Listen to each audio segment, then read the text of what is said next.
ಅಸ್ಸಲಾಮು ಅಲೈಕುಂ ವರಹಮತುಲ್ಲಾಹಿ ವಬರಕಾತು. ಬಿಸ್ಮಿಲ್ಲಾ ವಲ್ಹಮ್ದುಲಿಲ್ಲಾ ವಸ್ಸಲಾತು ವಸ್ಸಲಾಮು ಅಲಾ ಅಶ್ರಫಿಲ್ ಮುರ್ಸಲೀನ್ ವ ಅಲಾ ಆಲಿಹಿ ವಸ್ವಹ್ಬಿಹಿ ಅಜ್ಮಾಯೀನ್. ಅಮ್ಮಾ ಬಾದ್. ದುಃಖ ಅನುಭವಿಸುತ್ತಿರುವಂತಹ ವ್ಯಕ್ತಿಗಳಿಗೆ ಅಥವಾ ನೋವು ಅನುಭವಿಸುತ್ತಿರುವಂತಹ ವ್ಯಕ್ತಿಗಳಿಗೆ ಒಂದು ಸಾಂತ್ವನದ ಮಾತಾಗಿದೆ ಈ ಒಂದು ಹದೀಸ್.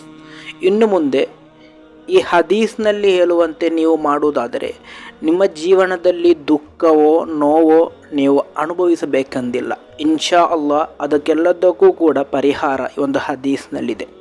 ಇಮಾಮ್ ಬುಖಾರಿ ರಲಿಯಲ್ಲಾಹು ಅನ್ಹುರವರು ವರದಿ ಮಾಡಿದಂತಹ ಹದೀಸ್, ಅಬೀ ಹುರೈರಾ ರಲಿಯಲ್ಲಾಹು ಅನ್ಹುರವರಿಂದ ನಿವೇದನೆ.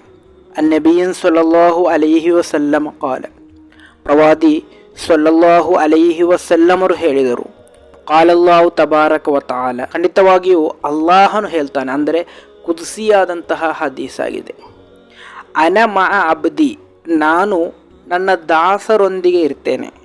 ಹೈಸುಮ ذಕರನಿ, ಯಾರಾದರೂ ನನ್ನ ಹೆಸರನ್ನು ಹೇಳಿದರೆ, ವ ತಹರ್ರಕತ್ ಬಿ ಶಫತಾಹು, ಅವರ ತುಟಿಗಳು ನನ್ನ ನಾಮವನ್ನು ಜಪಿಸುವುದರಲ್ಲಿ ನಿರತರಾದರೆ, ಅವರ ತುಟಿಗಳು ನನ್ನ ನಾಮವನ್ನು ಜಪಿಸಿದರೆ ಖಂಡಿತವಾಗಿಯೂ ನಾನು ಅಂತಹ ದಾಸನೊಂದಿಗೆ ಇರುತ್ತೇನೆ ಎಂದು.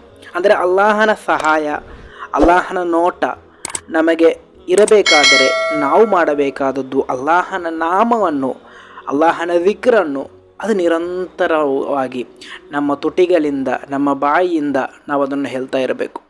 ಹಾಗೆ ನಾವು ವಿಕ್ರ್ ಹೇಳುತ್ತಾ ನಮ್ಮ ತುಟಿಗಳಿಂದ ವಿಕ್ರನ್ನು ಜಪಿಸುತ್ತಾ ಇದ್ದರೆ ಖಂಡಿತವಾಗಿಯೂ ಅಲ್ಲಾಹನ ಸಹಾಯ ನಮಗಿರುತ್ತದೆ.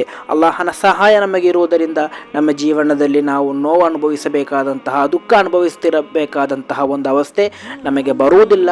ಅಲ್ಲಾಹ ನಮ್ಮ ಜೀವನದಲ್ಲಿ ಅನುಭವಿಸಿರುವಂತಹ ದುಃಖ, ನೋವು ಎಲ್ಲದಕ್ಕೂ ಒಂದು ಪರಿಹಾರವನ್ನು ನೀಡಿ ಅಲ್ಲಾಹನ ಸಹಾಯ ಅದು ನಿರಂತರವಾಗಿ ನಮಗೆ ನೀಡಿ ಅನುಗ್ರಹಿಸಲಿ.